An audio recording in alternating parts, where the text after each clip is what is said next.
നിസ്കാരം എന്നത് അത് സത്യത്തിൽ പടച്ചോർക്ക് കൊടുക്കുന്നൊരു ഗിഫ്റ്റാണ് അല്ലേ? ഒരു നിസ്കാരത്തിൻ്റെ പേര് തന്നെ അതാണ്, അറിയോ? പള്ളിയിലേക്ക് ഒരാൾ കയറി വന്നാൽ ആദ്യം ചെയ്യേണ്ടത് എന്താ? തഹിയ്യത്തുൽ മസ്ജിദ്. എന്താ തഹിയ്യത്ത് എന്ന് പറഞ്ഞാൽ? കാണിക്കാം, ഗിഫ്റ്റ്. നിസ്കാരത്തിൽ നമ്മൾ 5 നേരം നിസ്കാരത്തിൽ നമ്മൾ പറയുന്നത് എന്താണ്? ഇരുന്നിട്ട് ലാസ്റ്റ് അത്തഹിയ്യാത്തുൽ മുബാറകാത്തു സ്വലവാത്തു ത്വയ്യിബാത്തു ലില്ലാഹ്. വേറൊരു റിപ്പോർട്ടിൽ അത്തഹിയ്യാത്തു ലില്ലാഹ് വസ്സലവാത്ത് അത്വയ്യിബാത്ത്. വ്യത്യസ്ത റിപ്പോർട്ടുകളുണ്ട്. രണ്ടിലും അത്തഹിയ്യാത്തുണ്ട്. അള്ളാഹ്ക്ക് കൊടുക്കുന്ന സമ്മാനമാണ് നിസ്കാരം. പടച്ചോനാരാ? ഈ ലോകത്തിൻ്റെ അധിപൻ, പ്രപഞ്ചങ്ങളുടെ അധിപൻ, ജീവനുള്ളതും ഇല്ലാത്തതുമായ കോടാനുകോടി വസ്തുക്കളുടെയും സൃഷ്ടാവ്, അതിൻ്റെ നിയന്താവ്, അതിൻ്റെ സംരക്ഷകൻ, അതിൻ്റെ പരിപാലകൻ, ഈ ലോകത്തിൻ്റെ തമ്പുരാനായ രാജാവായ അള്ളാഹ്ക്ക് കൊടുക്കുന്ന ഗിഫ്റ്റാണ് നിസ്കാരം. അതിന് ക്വാളിറ്റി വേണ്ടേ? നമ്മളെ കുടുംബക്കാരെ വീട്ടിലേക്ക്, അവരെ പുതിയ വീട് കുടിയേറലിന് നമ്മൾ പോകുമ്പോൾ നമ്മളെ വീട്ടിലേക്ക് എന്തെങ്കിലും കൊണ്ടുപോകില്ലേ? എന്താ കൊണ്ടുപോവാ? ലോക്കൽ സാധനം വാങ്ങിയിട്ട് കൊണ്ടുപോകുക ഇല്ല, ക്വാളിറ്റിയുള്ള സാധനം. ക്വാളിറ്റിയുള്ള സാധനം മാത്രമല്ല, അതിനെ കുറച്ചും കൂടി അട്രാക്റ്റീവ് ആക്കിയിട്ട് വർണ്ണക്കടലാസിലൊക്കെ പൊതിഞ്ഞിട്ട് നല്ലൊരു ബ്യൂട്ടിഫുൾ, കണ്ടാൽ തന്നെ അട്രാക്ഷൻ ഉണ്ടാക്കുന്ന രൂപത്തിലൊക്കെ കൊണ്ടുപോകും. നമ്മളൊരു ലോക്കൽ സാധനം വാങ്ങിയിട്ട് മീനിൻ്റെ കൂട്ടിലിട്ടിട്ട് കൊണ്ടുപോയാലോ വെച്ചിട്ട് ഒരു ഏറ് അല്ലേ? എന്ന് ഒരു കഥയും കൂടി പറയാം. ഉപമകളും കഥകളൊക്കെ ഖുർആനിൽ ഇഷ്ടം പോലെ ഉണ്ട്. എന്തിനാന്ന് വെച്ചാൽ പെട്ടെന്ന് മനസ്സിലാവാൻ വേണ്ടിയിട്ട്, കാര്യങ്ങൾ കൃത്യമായി ബോധ്യപ്പെടുത്താൻ പടച്ചോൻ ഉപയോഗിച്ചൊരു ശൈലിയാണ് ഉപമകൾ പറയും. ഖുർആനിൽ ഒരുപാട് കിസ്സകളുണ്ട്, മിസാലുകളുണ്ട്, ഉപമകളുണ്ട്. ഒരു നാട്ടിൽ 2 കർഷകരുണ്ടായിരുന്നു. അതിലൊരു കർഷകൻ, 2 കർഷകരും ഈ ചേന ഫാമിങ് നടത്തുന്ന ആൾക്കാർ. ചേന അറിയില്ല? പച്ചക്കറി, ചേന കൃഷിയാണ്. 2 ആൾക്കും ചേന കൃഷിയാണ്. 2 ആളും രാവിലെ എണീച്ച് പാടത്ത് പോയി അവിടെ ചെയ്യേണ്ട കാര്യങ്ങളൊക്കെ ചെയ്ത് അതിന് വെള്ളമെടുത്ത്, അതിനെ വെള്ളമൊഴിച്ച് വളമിട്ട് അതിൻ്റെ ഫലങ്ങളൊക്കെ പറിച്ചെടുത്ത് കൊണ്ടുവരുമ്പോൾ മാർക്കറ്റ് കൊണ്ടുപോയിട്ട് വിൽക്കും. എന്നിട്ട് അന്നത്തെ ദിവസം കഴിഞ്ഞു കൂടും. എല്ലാ ദിവസവും അങ്ങനെ ചെയ്ത് ജീവിക്കുന്ന ആളാണ്. ഒരു ദിവസം അതിലൊരാൾ തൻ്റെ പാടത്തേക്ക് പോയിട്ട് ഈ ചേനയൊക്കെ പറിച്ചെടുക്കുന്നതിനിടയിൽ ഒരു അമിതമായ വലിപ്പത്തിലുള്ളൊരു വലിയ ചേന കിട്ടിയത്.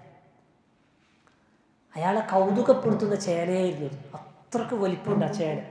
ആ ചേന കണ്ടപ്പോൾ തന്നെ ആ ചേനനെ വിളിച്ചത് ആനച്ചേന എന്നാണ്. അയാൾ അത്ര വലിപ്പമുള്ള ചേനയാണ്. ബാക്കി കുറേ ചേനകളൊക്കെ പറിച്ച് ഇയാൾ ഇത് വീട്ടിലേക്ക് കൊണ്ടുവന്നിട്ട് മാർക്കറ്റിലേക്ക് പോകുമ്പോൾ അയാൾക്ക് തോന്നുകയാണ്, ഇതേതായാലും ഞാൻ മാർക്കറ്റിൽ കൊണ്ടുപോയി വിൽക്കുന്നില്ല. അത് എനിക്കൊരു കൗതുകം ഉണ്ടാക്കുന്നൊരു സാധനമാണ്. ഇതിപ്പോൾ വിറ്റാൻ്റെ കയ്യിൽ നിന്ന് നഷ്ടപ്പെടുമല്ലോ, ഞാൻ കൊടുക്കണില്ല എന്ന് തീരുമാനിച്ചു. അയാൾ അത് മാത്രം വിട്ട് ബാക്കിയൊക്കെ കൊണ്ടുപോയിട്ട് വിറ്റു. ഈ ചേനപ്പോൾ എന്ത് ചെയ്യും? ഇതിപ്പോൾ കുറേ ദിവസം വെച്ച് വെക്കാനും പറ്റൂല, ചീഞ്ഞളിഞ്ഞ് പോകുമല്ലോ, ചീത്തയായി പോകും. അപ്പോൾ ഇത് കറി ഉണ്ടാക്കി തിന്നാൻ അയാൾക്ക് മനസ്സ് വരുന്നില്ല ഒരു സെക്കൻഡിലേക്ക്. അങ്ങനെ അയാളിങ്ങനെ ആലോചിച്ചപ്പോൾ അയാൾ വിചാരിക്കുകയാണ്, നമ്മുടെ ഈ നാട്ടിലെ രാജാവുണ്ട്, കിങ്. ആ കിങ്ങിന് എന്ത് ചെയ്യാം ഗിഫ്റ്റ്? അത് അദ്ദേഹം ജനങ്ങളെ സേവിക്കുകയും സ്നേഹിക്കുകയും പരിഗണിക്കുന്ന രാജാവാണ്. അപ്പോൾ അയാൾക്ക് എൻ്റെ വകയായിട്ട് സമ്മാനം കൊടുക്കാമെന്ന് അയാൾ തീരുമാനിക്കുന്നു. അങ്ങനെ ഈ ചേനനെ അയാൾ നല്ല വർണ്ണ കടലാസിലൊക്കെ പൊതിഞ്ഞിട്ട് നല്ല ഭംഗിയാക്കിയിട്ട് കൊട്ടാരത്തിലേക്ക് ഇത് കൊണ്ടുപോവാണ്. പെർമിഷൻ ചോദിക്കുകയാണ് കവാടത്തിൽ വെച്ച്. പെർമിഷൻ കിട്ടി. രാജാവിൻ്റെ മുമ്പിലേക്ക് ഈ ഗിഫ്റ്റ് ഇതുമായിട്ട് കൊണ്ടുപോയി ചെന്നു. രാജാവ് ചോദിച്ചു, എന്താണെന്ന് ചോദിച്ചു. അപ്പോൾ അദ്ദേഹം പറഞ്ഞു, ഞാനിതിൻ്റെ രാവിലെ എൻ്റെ പാടത്ത് പോയപ്പോൾ കിട്ടിയ ഒരു വലിപ്പമുള്ള ചേനയാണ്. അത് ഞാൻ എനിക്കിഷ്ടമുള്ള ഒരാൾക്ക് കൊടുക്കാം എന്ന് ഞാൻ വിചാരിച്ചപ്പോൾ നിങ്ങളാണ് എൻ്റെ മനസ്സിലേക്ക് വന്നത്. അതുകൊണ്ട് ഞാൻ നിങ്ങൾക്ക് സമ്മാനമായിട്ട് നൽകുകയാണ്. അദ്ദേഹം അത് സന്തോഷത്തോടു കൂടി സ്വീകരിച്ചു. തുറന്നു നോക്കിയപ്പോൾ വലിയ ചേന. രാജാവിനും ആദ്യമായിട്ടാണ് ഇത്രയും വലിപ്പമുള്ള ചേന കാണുന്നത്. അദ്ദേഹത്തിനും കൗതുകമായി. അങ്ങനെ അദ്ദേഹം അത് കൊടുത്തിട്ട് തിരിച്ചു വരുന്ന സമയത്ത് രാജാവ് പറഞ്ഞു, നിൽക്കവിടെയാണ്, പോകാനായിട്ടില്ല. മന്ത്രിയെ വിളിച്ചിട്ട് പറഞ്ഞു, നമ്മുടെ ലോക്കറിൽ നിന്ന്, ഖജനാവിൽ നിന്ന് ഒരു സഞ്ചിയിൽ സ്വർണ്ണ നാണയവും വെള്ളി നാണയമൊക്കെ നിറച്ചിട്ട് കൊണ്ടുവരാൻ പറഞ്ഞു. അയാളത് നിറച്ചിട്ട് കൊണ്ടുവന്നിട്ട് രാജാവിൻ്റെ കയ്യിൽ ഏൽപ്പിച്ചു. രാജാവ് ഈ ഫാർമർക്ക് കൊടുക്കുകയാണ്, ഇത് നിങ്ങളെടുത്തോളൂ. ഞാനിത് നിങ്ങളെടുത്ത് പൈസ ഇതൊന്നും ആഗ്രഹിച്ചിട്ടല്ല ഇത് കൊടുക്കുന്നത്, ഇത് നിങ്ങളോടുള്ള സ്നേഹത്തിൻ്റെ ഇതിൽ നിങ്ങൾക്കൊരു ഹദിയ തന്നാണ്, പൈസ അതൊന്നും വേണ്ടാന്നാണ്. അതല്ല, ഇതിപ്പോൾ നിങ്ങളെ ചേനയ്ക്ക് തന്ന പൈസ ഒന്നുമില്ല, നിങ്ങൾക്ക് എന്നോട് സ്നേഹമുള്ളതുപോലെ എനിക്ക് നിങ്ങളോട് സ്നേഹമുണ്ട്. ആ സ്നേഹത്തിന് ഞാൻ നിങ്ങൾക്ക് തരുന്നൊരു ഹദിയാണ്, സ്വീകരിച്ചോളൂ എന്ന് പറഞ്ഞ് അങ്ങനെ അയാളത് വാങ്ങിയിട്ട് വീട്ടിലേക്ക് പോയി എന്നാണ്. അതിനുശേഷം ഈ ഫാർമറുടെ ജീവിതം എന്ന് പറയുന്നത് ഭയങ്കര ടോപ്പിലേക്ക് എത്തി പെട്ടെന്ന്.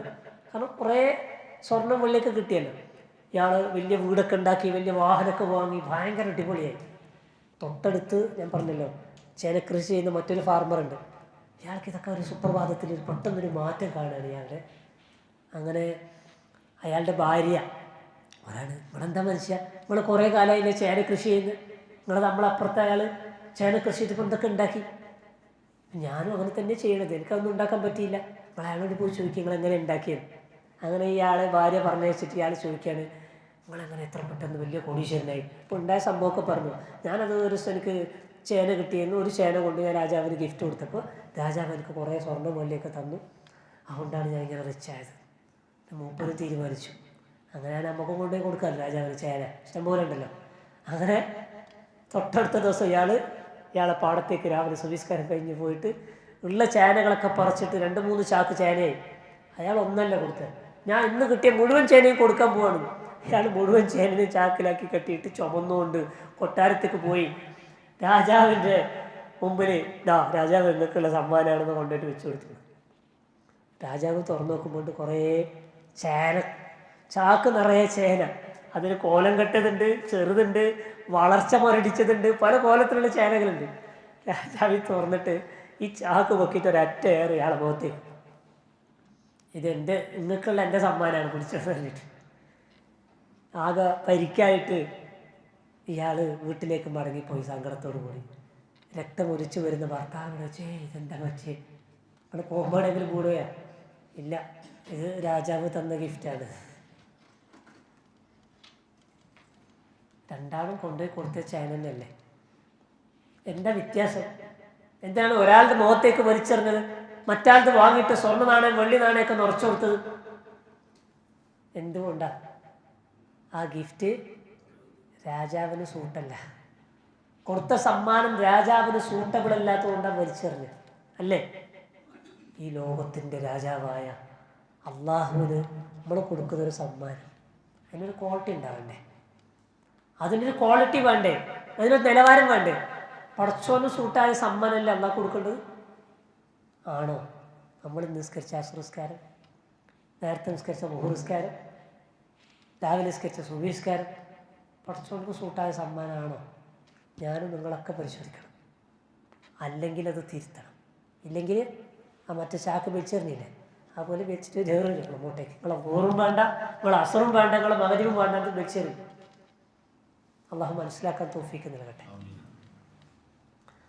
صلي صلاة تليق بالله عز وجل إلا تجد إلها يليق به صلاتك. صلي صلاة നീ ഒരു നമസ്കാരം നിർവഹിക്കണം, തലീഖു ബില്ലാഹി അസ്സ വജല്ല, പ്രതാപിയായ ഉന്നതനായ അള്ളാഹുവിന് യോജിച്ച രൂപത്തിലുള്ള ഒരു നിസ്കാരം നിർവഹിക്കണം. ഇല്ല, അങ്ങനെ നിങ്ങൾ നിസ്കരിക്കുന്നില്ലെങ്കിൽ തജിദ് ഇലാഹൻ, നിങ്ങളൊരു അള്ളാനെ വേറെ കണ്ടെത്തണം. യലീഖു ബിഹി സലാത്തക, നിങ്ങൾ നിസ്കരിച്ച ഈ അസ്രസ്കാരത്തിന് സൂട്ടായ ഒരു അള്ളാനെ വേറെ നോക്കും. ആ അള്ളാഹ്ക്ക് ഈ നിസ്കാരം വേണ്ട. ഗൗരവമുള്ള വിഷയമാണ്.